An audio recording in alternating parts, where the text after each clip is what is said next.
Hello, good morning. Good morning, everyone. Hello, Hi. hello. Guys, I would like to welcome you to this webinar. This is the webinar called Challenges in Building Audio Startup. And this is the first webinar of the series. I'm super happy to see you. But before actually we start, I would like to ask you the question whether you can hear us and see us.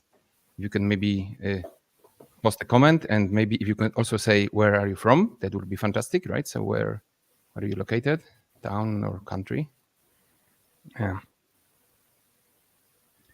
But anyway, I would like to once again welcome you and good morning to people that are from States and from Americas. Good afternoon to people that are in Europe, somewhere in Europe, and good evening to everybody who is actually in Asia and Australia. So that's part of the world. Yes. So challenges in building audio startup.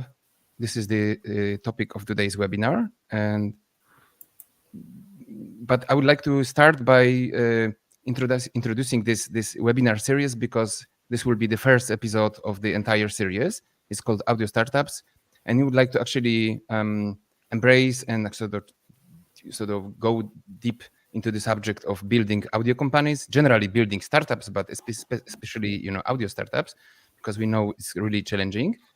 So the idea is that throughout this entire series, we'll be talking about we're talking with entrepreneurs, managers, engineers, people who are involved in building successful companies. So you will actually see people from renowned brands.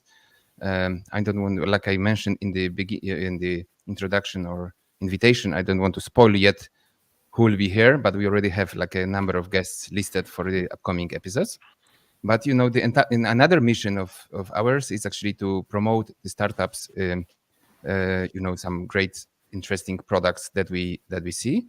So we will also will be inviting people who are actually currently in the stage of building the product, or maybe through the Kickstarter campaign, or maybe with some products that are already in the market, because we want to help them to get some promotion exposure to the industry. So knowing how hard it is to get there, right?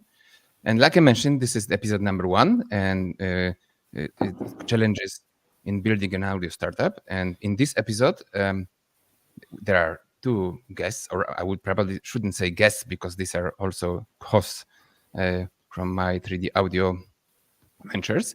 Tomasz Żernicki, who is the co-founder of Zylia, company that produces ambisonic microphones, and Anna Czerwoniec, who is CEO of our venture studio, but she was also involved in the success of Zylia, making these products visible on 35 markets around the world. So they know pretty much about how to, go to market and successfully, build an audio company. So in the first part of the webinar, Tomasz will share the story about his struggles and challenges, and maybe also lessons learned, about building Zylia. And at the second part, Anna will tell us a little bit about how our studio can help startups, because the mission of my 3D Audio Ventures is actually to help startups in usually that are post MVP, already have a product, and they are aiming to go globally and expand. So this will be a second part. Before we start, I would like to also say that obviously there will be time for Q&A, and so at the end of the webinar, so feel free to post comments. We see them regardless of the channel they are from, and we'll try at the end of the webinar address them. We also had some questions collected from before the webinar. People who couldn't attend left us a couple of questions, so they will be there too. Yeah. So with this said, I would like to give the floor to Tomasz, who will be the first. Thank you, Tomasz. Thank you, Wojtek. Okay, I just add the presentation to the. Okay, thank you so much. So as Wojtek mentioned, I like to focus mainly on my story, how I build Oh, sorry, that's not this presentation.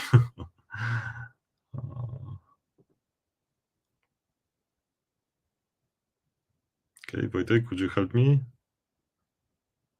Now you have the right slides. Okay. Okay, so during this presentation, I'd like to focus mainly how to scale audio technology company, and based on my actually experience from Zylia. And here we also have like a very nice picture of the product, which is ambisonics microphone. And this picture actually comes from a movie directed by film director Amulio. So he actually show how to use 3D audio to tell a story during the storytelling. And so actually, what is scale up? What is the scale? What does it mean that we scale a company? So if you look at the statistics, then only 10% of all of the companies that are on the market are the high growth companies. And by the high growth companies, we, according to definition that comes from different reports, these are the companies that increase their revenue 20% year over year for at least 3 consecutive years. So you can think that, okay, maybe this is not too much. On the other hand, you see that only 10% of the companies. So it means that the rest of the companies, they're more stale and then don't have much growth, and they just keep their position on the market. Okay, so if you decide to be a scale-up company, so for example, you have a product, you have maybe customers, and you have like a stable revenue, then you think that, okay, maybe I should go internationally, then you have to also take into account a few risks. So first thing is that only 3% of companies achieve success in the form of M&A and IPO. So so at the end of the road, that's the number of companies that will survive the scaling up phase. And also, in order to fuel the companies, so we also need money. So only 24% of hardware companies get the second round of funding. And software is a little bit better, so it's 46%. So that's maybe also for you like the clue in what direction you should go. Actually, and my team, we choose the hardware path, so we have a hardware product. And very short story of Zylia. So probably some of you already know me. So we started our scaling journey from Indiegogo crowdfunding campaign. So we already have a product. We even have customers, but that's what for us it was a platform for getting customers from all over the world. And as a result, we right now are in more than 30 countries. We sell the microphones in more than 30 countries. So during this journey, we visited like a lot of international fairs with amazing people, musicians, filmmakers, and everybody, all of the 3D audio enthusiasts. So that's really great journey. And yes, but let's focus right now on scale. Before we go to the scaling part, we have to revisit our data and think whether this is like a good moment or not to pivot. So because once you start, build systems, go internationally and so on, then it's actually very hard to pivot and adapt your solution to different markets. And in our case, we before the Indiegogo campaign, we created like a lot of business model, lean canvases, and then we collected the data that we have, put them into the table, and it occurred that the music bands are the probably solution for us, the best market for us. At the time, we didn't have any data related to virtual reality. It was like 2017, so at this moment, this market wasn't like a very big. And so before the Indiegogo, we decided, okay, so we should, based on the data, we should choose the musicians and music market. After Indiegogo, actually, it occurred that the pro market sound engineers who work for the film, games, and so on, it occurred that this is the much prominent market for us. It's much easier for us to acquire customers. And after Indiegogo, that for us that was the moment to make a pivot. It was like super challenging task because people already familiarize our company Zylia with product for musicians, and right now we had to pivot to product for professionals, and that was super tough. But again, we make the decision based on data.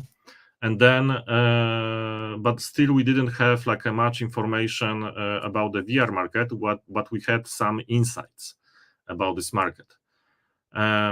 Okay, and that the first maybe not step, but one of the biggest topic in terms when you scale your product company. So you have to think big.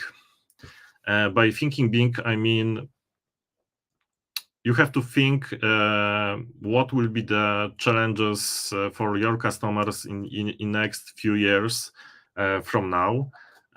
What are actually what are the overall challenges on the market that you are right now? Maybe this is not the market that you should be because the market is declining, or there are many different things.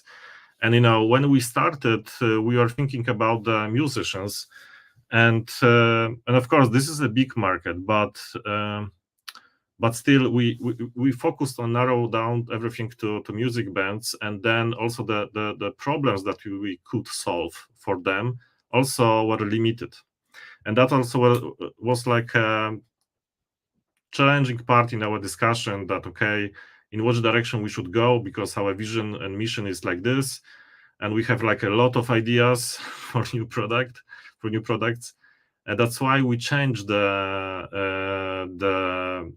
vision, and the long-term vision. We focus more on reproducing the live events, and like this being their experience. That actually we wanted to connect musicians, sound engineers, and the audiences, and then therefore the vision was much bigger, and it was for us much easier to operate in the new opportunities that were in the future, and it was easier to scale.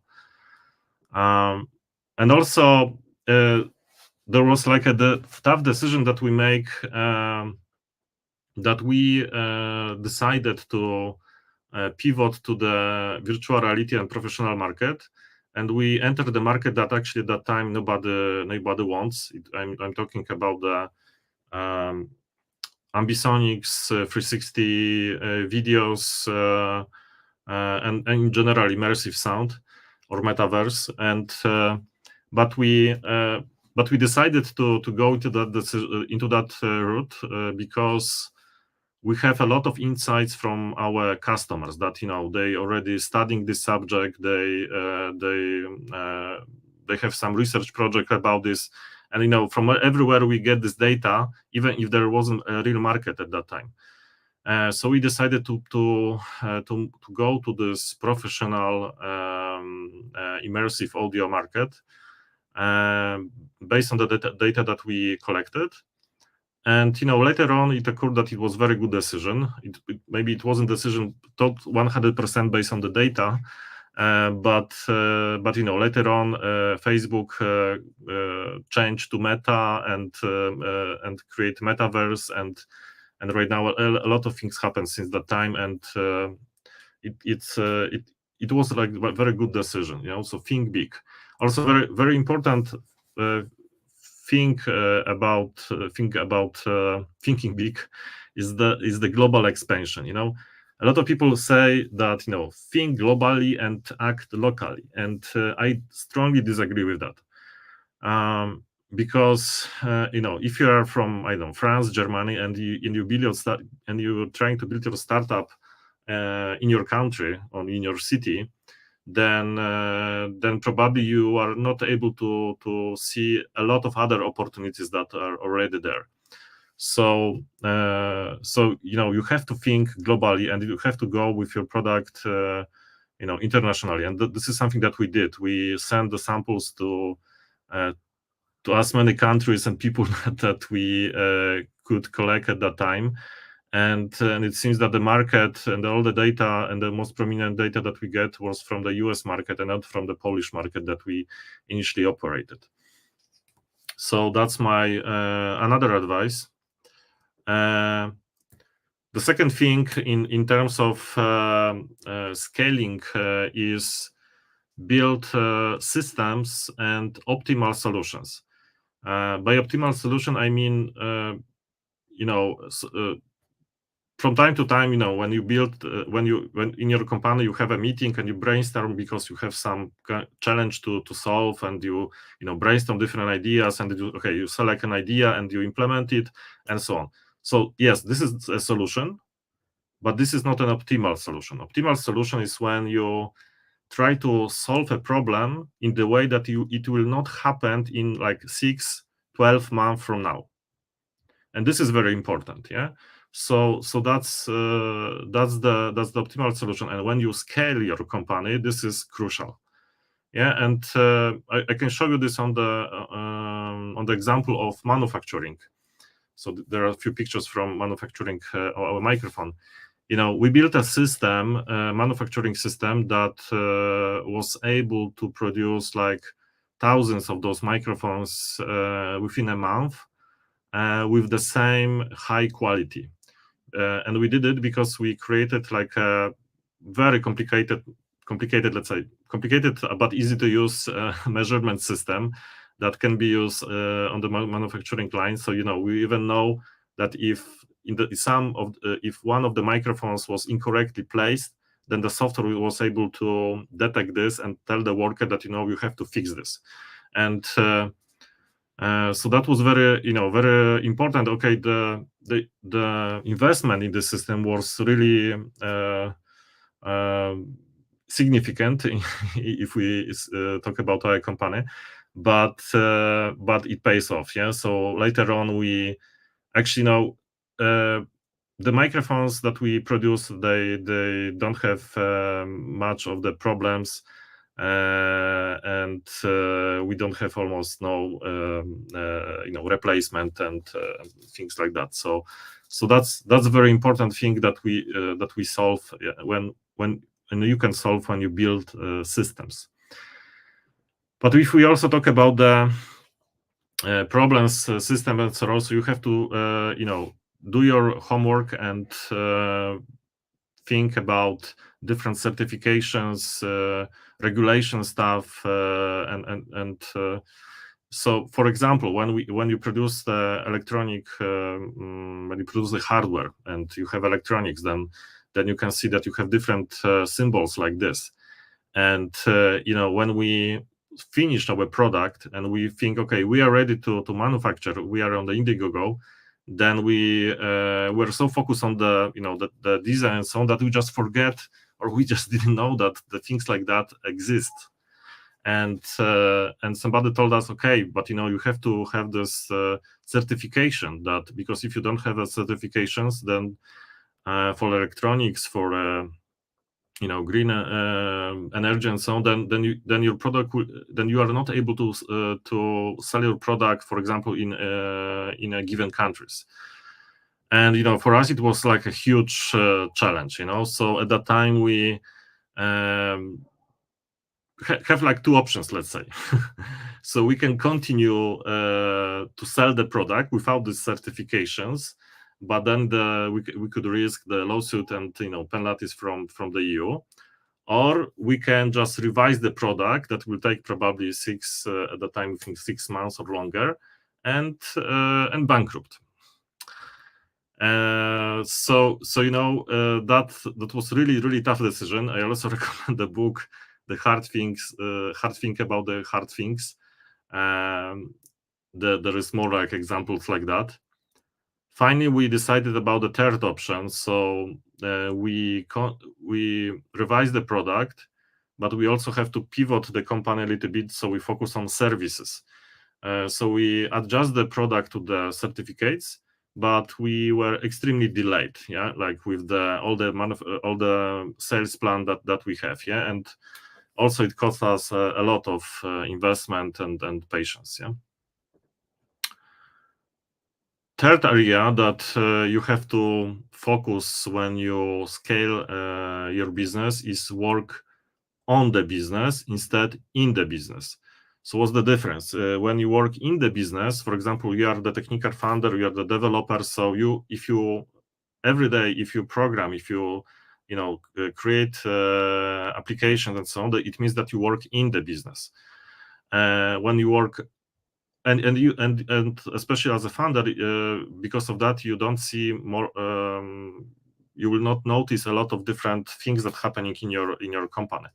That's why you should work on the business. It means that you are not, let's say, an employee of your company, but you look at your company like a part of, let's say, chess, and you should all the time thinking how to strategically how to put different things in order.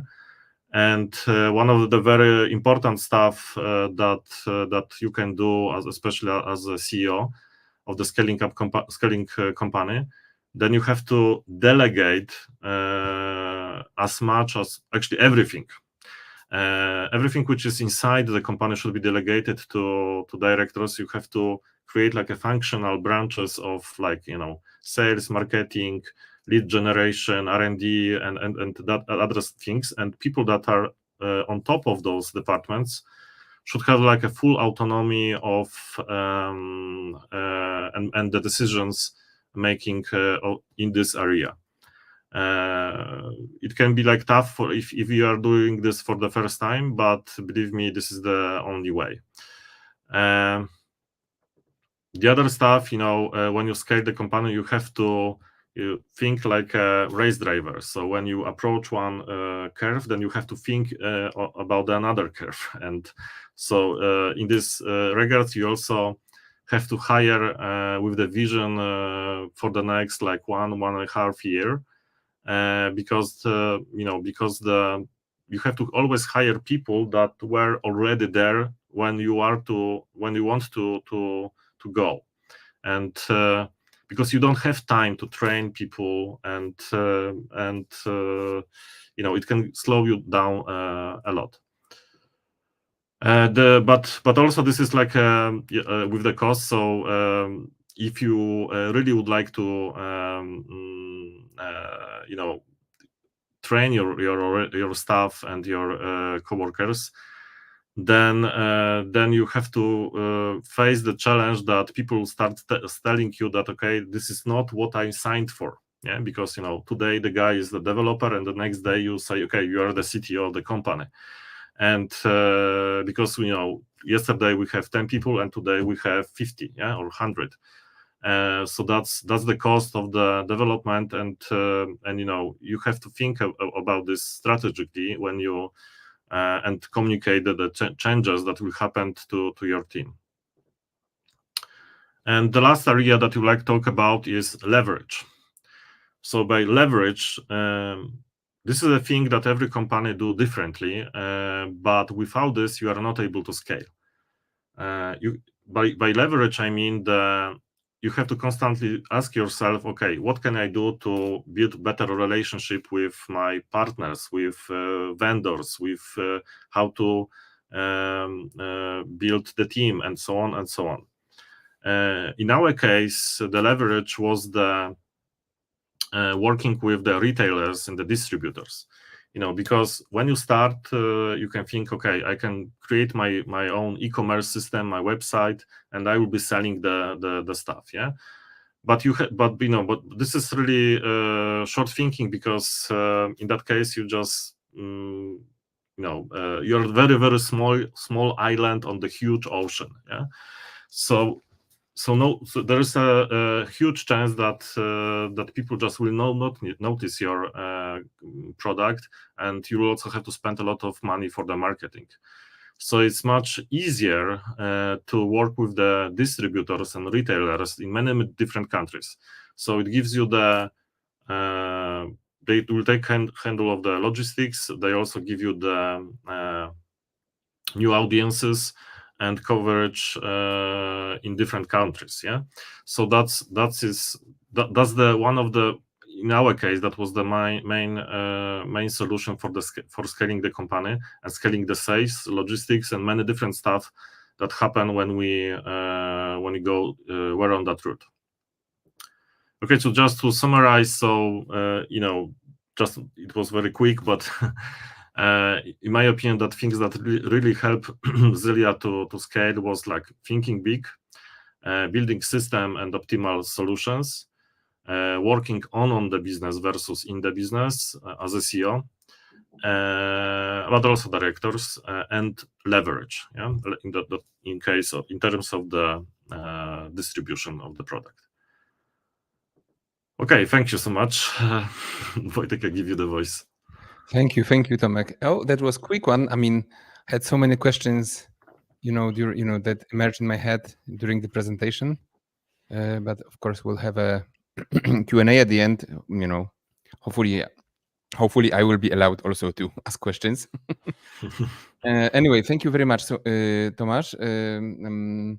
So right now, as promised, Anna will tell the story about my 3D Audio Ventures, right? So the company that recently launched, and what it can do for you guys. Thank you, Wojtek. Well, so let's start from the beginning of this venture journey. I think last year we decided that some of us are very good in doing businesses. Some of us are good in audio and producing audio, producing music. We know how to sell stuff. We have a lot of experience in audio business. So I think that after one or two internet coffees over the Zoom, we decided to start with this idea of venture building. And since we all love music, we all love audio products, we decided to focus mainly on audio business. And well, we also love building startups. So that was the biggest idea connected with creating this company. Our support is mainly for people and startups who are somewhere around MVP. So you already have the seed stage behind you. So if your startup has the basic product and first traction and first customers, then actually our support is right for you.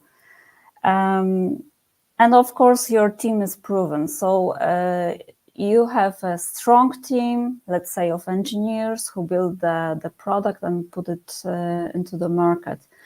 You do not have to have a lot of salespeople and a lot of marketing people, because we know that this part can be tricky for young startups and young companies. So at this stage, we are able to help you with that.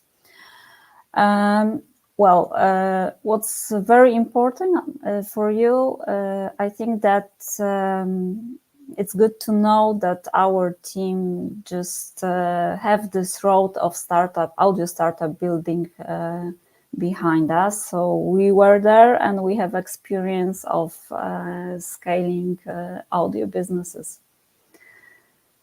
So maybe about the process of collaboration of your startup with our company. At the beginning, we usually focus on getting to know your team and your startup and identifying all the challenges you may face at this certain stage you are in. All right. So we have a closer look on different parts of your company, different departments. We check if they are functioning well. If not, then we just simply select them as those who need to be improved. This can be a marketing, sales department. This can be product development. This also can be connected with R&D development, or, for example, you lack of CTO, a professional one who can lead your team in, let's say, more advanced product development. Of course, the collaboration with us is very flexible, but let's have a look on the timeline. How does it look? So we usually start with something called discovery meeting. We invite a startup over the call or video conference because we want to know if our team is what you are looking for. If there's a chemistry and we know that we can help you, then we can start the collaboration. Later on, we try to organize at least one-day workshop with a key startup team like CEO, CTO, COO, all the people who are crucial for the company. And at such a meeting, we usually ask a lot of difficult questions, but it's not connected with stressing you and causing a shame that you are not good enough. We just challenge you, and we want to check what's the problem with the startup or what's the challenge. And by identifying such challenges in your company, then we know in which direction we should go in the future with you and what needs our attention and our support. So after such workshop, we prepared a schedule for the future. So, in the schedule, you'll find all those areas and things we need to work on. So actually, at this moment, you can take this work schedule and finish the collaboration with us and just simply go through it and try to help your company on your own. So if you are good enough and you feel strong enough to implement all those suggestions into your workflow, into your team and processes, then it's fine. You can do it on your own. But if you feel that you don't have enough time for that, or let's say you do not have a lot of resources for hiring a new marketing team or new sales team, then you can start collaboration with our venture building. We'll serve as an external team working for you, supporting you in introducing the work schedule and actually in scaling your company. Well, our team, these are really good people, and by that I mean they are very experienced and well known in the field of audio. And we have, I think, very interdisciplinary experience connected with project management, relationship building and networking, audio technology, sales and marketing, public relations. So actually everything what you need in terms of putting all the puzzles connected with the company and scaling it up. And what's very important, over the years, we learn how to build companies based on processes. And this is actually very important and crucial thing in scaling up your startup. So get ready for a lot of processes introduced to your company. The detailed information about our team is, of course, on our webpage, so I will not read everything about us. You can learn a lot from the webpage or even track our LinkedIn. And if you still have any doubts about us, just have a call with us, then I'm sure we will be able to convince you and to ourselves. And if you are still missing the information and have doubts, then I can assure you that our network of mentors is even more experienced than we are. And since few months, we actually are building this network and expanding it with very well-known names in the field of audio, audio development, audio research, mixing and recording music, producing games and actually audio for games, software and hardware products. So I think that names we already have are very significant, and those people are very open to share their knowledge and support your startup simply because they also went through the road of hardware production and software production connected with audio. They know a lot. They made their own failures on this road, and they can actually share a lot of good hints and a lot of knowledge about what they experience here. So, well, if you have any questions connected with that, please email me or Tomasz or Wojtek. Anyone from our team will be very glad to discuss with you how we work, what we can offer, what you can actually gain from collaboration from us. Okay, Wojtek, I give you the voice. Thank you. And I mean, great that you mentioned, the entire idea why we did that, because I was a bit stressed out at the beginning and forgot to mention that it's all about love for for music and audio and building great stuff, right? I mean, that's indeed. Building great products people love, things that help people, right? So that's I think what connects us all. Guys, we still have like a lot of time for questions, so if there are any questions, feel free to ask. And in the meantime, so Tomek, if I can add, while we wait for questions from LinkedIn or Facebook, I think there were some problems with Facebook, by the way. Hope I fixed it, but we may not get questions from there. So I got a question before the webinar, so maybe I can just take the presentation away for now and just display the question. So the question was, what would you do in a different way if you would start over, but with the new company? So if you would just, start with Zylia again, what would you do in a different way? Many things, many things, but I think that working on your company, this is super crucial stuff, and the sooner you realize this, then the better.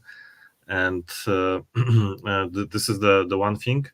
And the second is, building the procedures, like standard operation procedures for everything.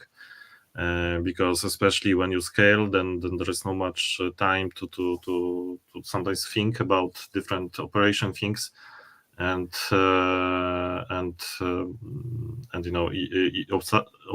procedures gives you a chance to that anybody almost can take the work of other person by just going through the list of things to do. So I think that's the first thing. The second The second, what I will do differently. Yeah, maybe that's that's it for maybe I can comment also on this question. Because I also have my own startup experience. I think it's very important to define the roles in the company very early. I know that startup people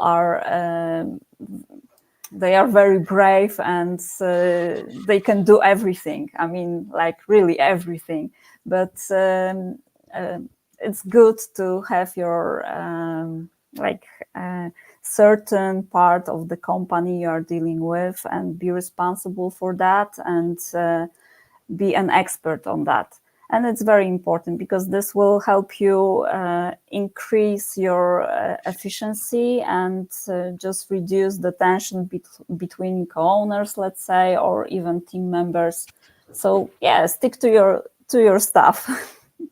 Yeah, I mean, I hear what you say. I think, if I can add also, question was to you, but if I can also add a comment to this, in my first startup failed actually because of the tension between the people, and that was my sort of first lesson that I had was build a team that actually complement each other, and I think this is why also investors, they look so much at the composition of the team, right? There are some different sort of, I would say, fancy, sexy stories about what should be the composition builder. I don't know. There's I don't even remember, but the small, sexy frameworks. What kind of people should be on the team. Yeah. So sometimes they even say they look more for actually people than for the product, because product you can pivot and do experiments and learn and change things, but it's so hard actually to change things that get into some kind of marriage, which actually building a company is, right?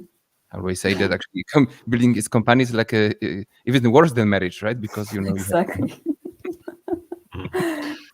Maybe also add something that I think that especially before, if you are building the company at the early stage, then you get used to do everything that you work in the company, and then you as a startup founder, you very often think, okay, I will figure it out, yeah, on my own. But especially in audio, this is not very easy, because audio industry is is there for a while, and there is like a lot of things that people are doing in the certain way, and you have to understand all of the politics that is going on, all the way how logistic is handle, and many different things. So in order to do that, is good to work with somebody that already did it, like from the distribution point of view, sales, I don't know, technology, manufacturing. Of course, right now we have YouTube. You can learn a lot of stuff from this, but nothing will beat the face-to-face experience from and discussion with people that already were at the place where you want to go. Yeah, it's like a crypto advertisement, but that's of ours. But that's true, right? I mean, especially that if somebody has like a little money and the startup is under big pressure, actually learning stuff hard way, and by killing your company or spending so much time learning stuff, it's actually challenge. But I would actually gently only slightly though disagree, right? Because one thing is obviously to do in a certain way that is actually or I would maybe not disagree, but somehow challenge what you say, because when it's good actually to to see what are the, let's say, paths that are already in the specific industry, but also it's the danger is that when you actually you are not innovate, right? And sometimes actually people don't know that some things cannot be done, they simply change it, right, and do new things, right? And but yeah, of course. Well, yeah, I totally agree. Yeah, I totally agree that, but but then you also take higher risk, and the higher risk, higher rewards, but higher chance for failure. Taking conscious decision of taking the risk. That's what you're saying, right? Taking like maybe the it's called like parity risk. Yeah, so you have to think about the consequences, and and always think if the risk will not kill you, or you can survive the bad consequences of your decisions. Yeah. Gotcha. As long as you understand, yeah, that's good. So people take conscious decisions. Yeah, great. I mean, the question is, to the people that are watching, are there any other questions? Don't be shy. Ask, please. No.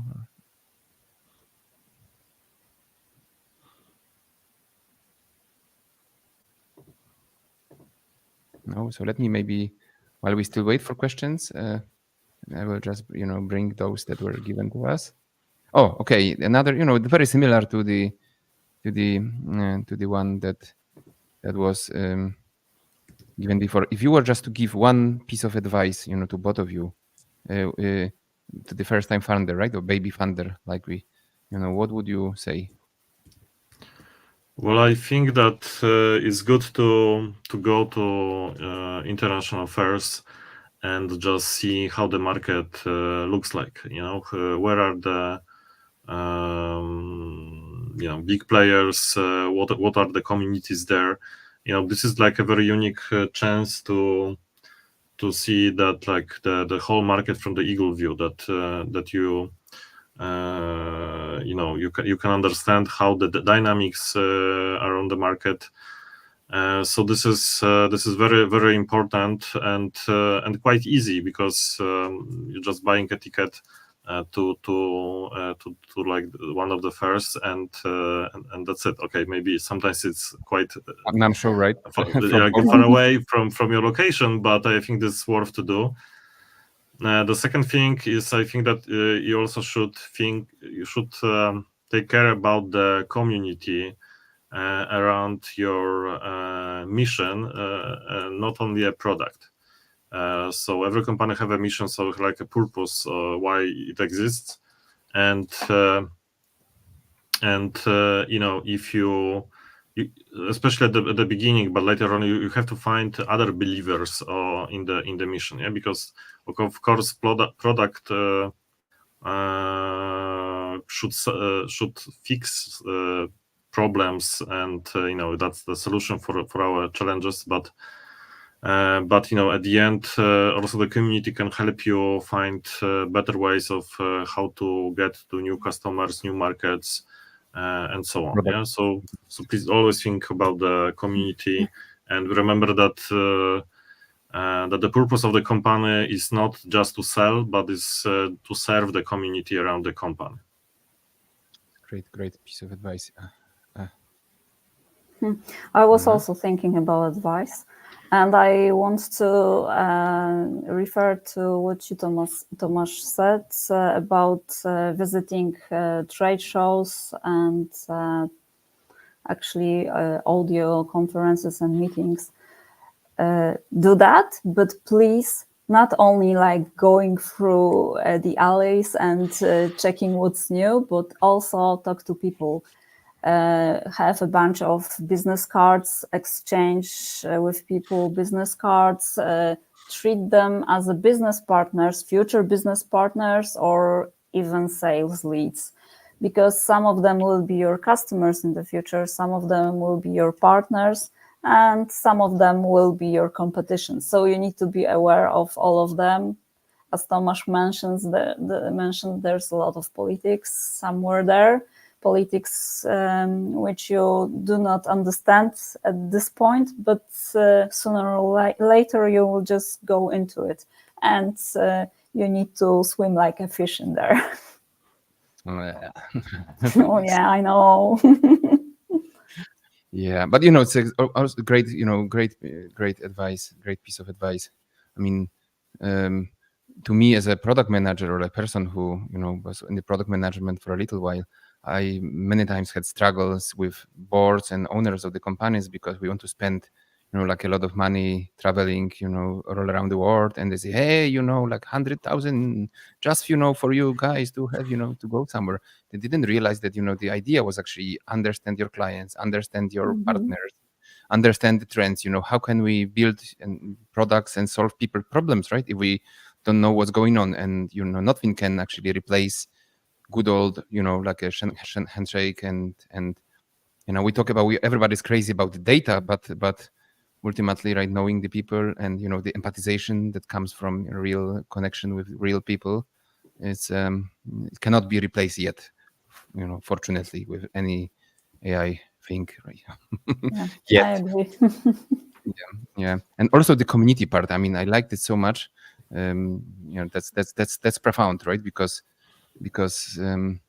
I worked for companies that I didn't even understand the mission, because mission was just like some kind of blah blah blah, like in sort of corporate, it's really like some kind of unknown, like Orwell language, or maybe some only just data, the money terms. Of course, growth is important, understanding finance is important. We need to have sort of measurable goals, but if your entire mission is actually grow your revenue by 3 times, it's pity, right? And nobody will actually follow you if you don't have you don't know what you stand for. That was really great. And on the other hand, yes, we know all companies that are actually almost like people follow them as almost like a religion, because they have actually great mission, and also they stand behind certain values, right? And that's why people actually will be with for good and for bad. Even if a product changes, you may actually withdraw your product and replace it with other products, etc. That's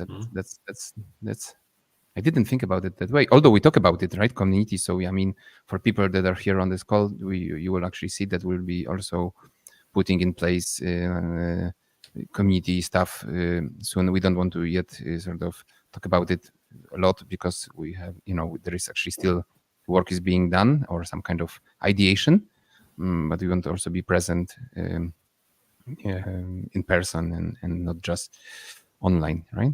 Am I right? Yes. We can say that, right? Yeah.